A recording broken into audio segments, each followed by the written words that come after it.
begin, let me express the horror and grief so many Americans at the heinous assassination of Charlie Kirk have felt. Charlie was a giant of his generation, a champion of liberty, and an inspiration to millions and millions of people. Our prayers are with his wonderful wife, Eric, and his beautiful children. Fantastic people they are. We miss him greatly, yet I have no doubt that Charlie's voice and the courage he put into the hearts of countless people, especially young people, will live on. I'm pleased to announce that I will soon be awarding Charlie Kirk posthumously the Presidential Medal of Freedom. The date of the ceremony will be announced, and I can only guarantee you one thing, that we will have a very big crowd. Very, very big. Thank you, my fellow Americans. 84 years ago, this morning, the banks of the Potomac were filled with the clamor of construction workers who broke ground on the building, now known as the Pentagon, on September 11th, 1941. At the time, it was the biggest building ever built. From that moment forward, this structure stood as a monument to American strength, power, and cherished American freedom. Exactly 6 decades later, on September 11th, 2001, those same walls, built with the sweat and muscle, blood of our parents and grandparents, were scarred by flame and shaken by terror as our country came face to face with pure evil. On that fateful day, savage monsters attacked the very symbols of our civilization. Yet here in Virginia and in New York and in the skies over Pennsylvania, Americans did not hesitate. They stood on their feet and they showed the world that we will never yield, we will never bend, we will never give up, and our great American flag will never, ever fail. That terrible morning 24 years ago, time itself stood still. The laughter of school children fell silent. The rush of our traffic came to an absolute halt. And for 2,977 innocent souls and their families, the entire world came crashing down so suddenly. In the quarter of a century since those acts of mass murder, 9/11 family members have felt the weight of missed birthdays and empty bedrooms, journals left unfinished, and dreams left unfulfilled. To every member that still feels a void every day of your lives, the First Lady and I unite with you in sorrow. And today, as one nation, we renew our sacred vow that we will never forget September 11th, 2001. Amid the horror of that morning, some used cell phones and office lines whispered their final words to those who mattered most. They whispered indeed. At 8:59 a.m. aboard United Flight 175, Brian Sweeney called his wife Julie. He told her, "Do good, go have good times. I totally love you. I'll see you again. I'll meet you up there." 4 minutes later, his plane hit the south tower of the World Trade Center. At 9:12 a.m. aboard American Airlines Flight 77, Renee May called her mom. Just the day before, Renee had learned that she was 7 weeks pregnant, but she never got the chance to share the news. She simply said, "I love you, Mom." 25 minutes later, Renee's plane struck the Pentagon. So violent, a strike it was. At 9:53 a.m. aboard United Flight 93, Elizabeth Wayneo called her stepmom. They're getting ready to break into the cockpit. What do? I love you so much. They're going to break in. 10 minutes later, Flight 93 ended in the hallowed field near Shanksville, Pennsylvania.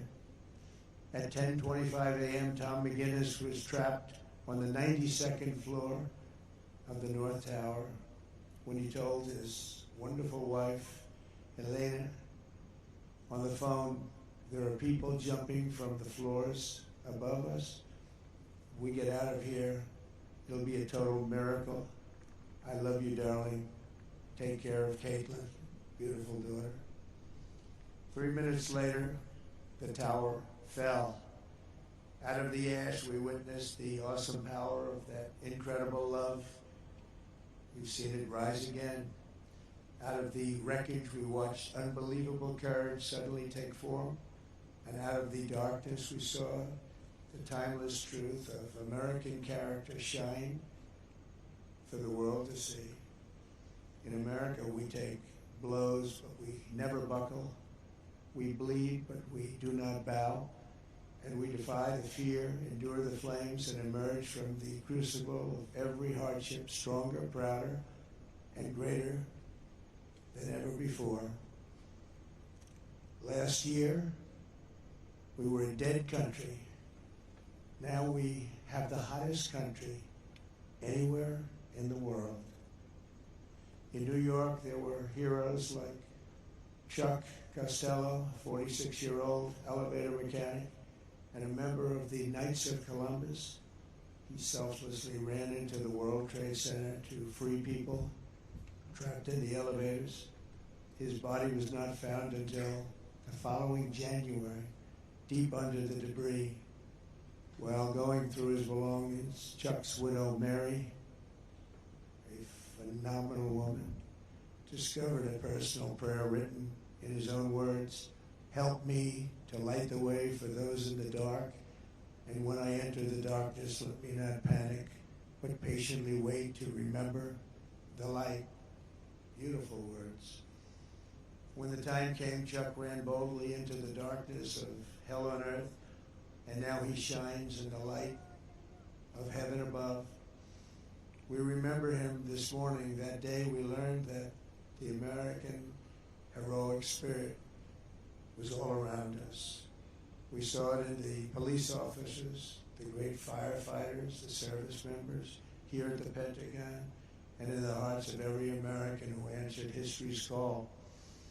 One such hero was Army Sergeant First Class Steve Workman, who was on the edge of the impact zone when this incredible Pentagon was hit.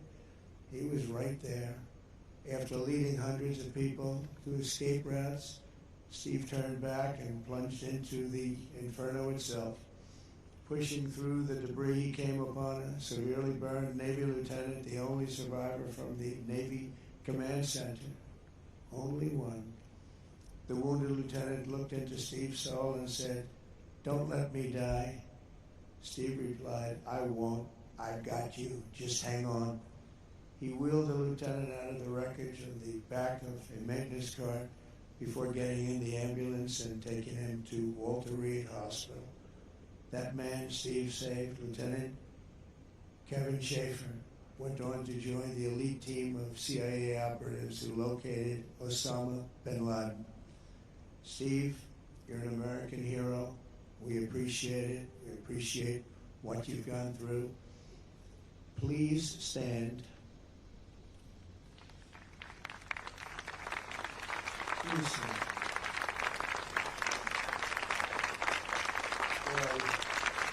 Good looking man. What a good looking guy. You remember that day. You remember that day. Good. Thank you very much, Steve. That was something. That was something. In the years that followed, America's warriors avenged our fallen and sent an unmistakable message to every enemy around the world. If you attack the United States of America, we will hunt you down and we will find you. Go all over this sometimes magnificent earth. We will crush you without mercy and we will triumph without question. That's why we named the former Department of Defense, the Department of War. It will be different. We won the First World War. We won the Second World War. We won everything before that and in between. And then we decided to change the name. Well, now we have it back to where we all wanted. Everybody wanted it. Everybody is so happy to have it back. You will fail and America will win, win, win. The enemy will always fail. 24 years have passed since that Tuesday morning in September, and an entire generation of Americans have come of age in a totally different world. While they cannot remember the agony of that day, they are carrying on the legacy of those who lost. Around 8:30 a.m. on the morning of the attacks, Army Lieutenant Colonel Kip Taylor sent an email to his friends and family describing the joys of fatherhood and his excitement for the upcoming birth of his unborn son. He wrote, after you have kids, there are days that you just get going and you say, "Hi, honey, I'm home." What we do until that moment pales in comparison, but just that little statement, "Hi, honey," so American, so beautiful. But that's really the point of it all, isn't it? An hour after he sent that email, Flight 77 flew into Colonel Taylor's Pentagon office and claimed the life of a very proud father and true patriot. 6 weeks later, on October 25th, 2001, Colonel Taylor's son, Luke, was born. Luke then tragically lost his mom to cancer when he was just 2 years old, leaving him to be raised by his father's brother. As a young boy, Luke asked his uncle about the folded flag on the bookshelf, and when he learned about his dad's decades of devotion to the Army and the horrors of September 11th, that's when he learned.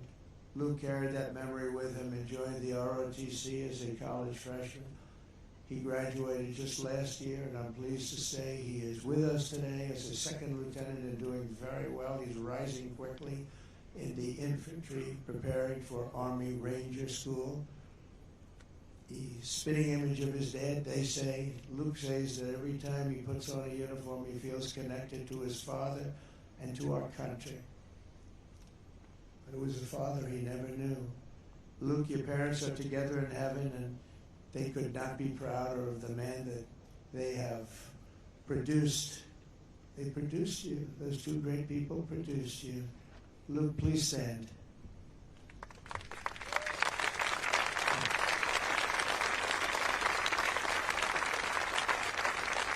Thank you. You look good, Luke. You look good. They're looking down on you. They're very proud. This morning we recall the light of America's best and bravest and the love that they showed in their final moments. In their memory, we make a solemn pledge and a noble promise. We will honor always our great heroes. You are our heroes. There's a group of people that don't want to talk about our heroes, but we will always talk about our heroes. And that's the way our country is, and that's the way the people feel. We will defend the nation they served, the values they upheld, and the freedom for which they died. We will support our troops, we will protect our families, and we will preserve the American way of life for every future generation. We will build taller, grow stronger, fight harder, and soar higher. And together we will go forward as one people with one heart, one faith, one flag, and one glorious destiny under Almighty God. May God bless the memories of those who died and the heroes who fought and the soldiers who still stand watch. May God bless the United States of America. Thank you very much. Thank you. Thank you.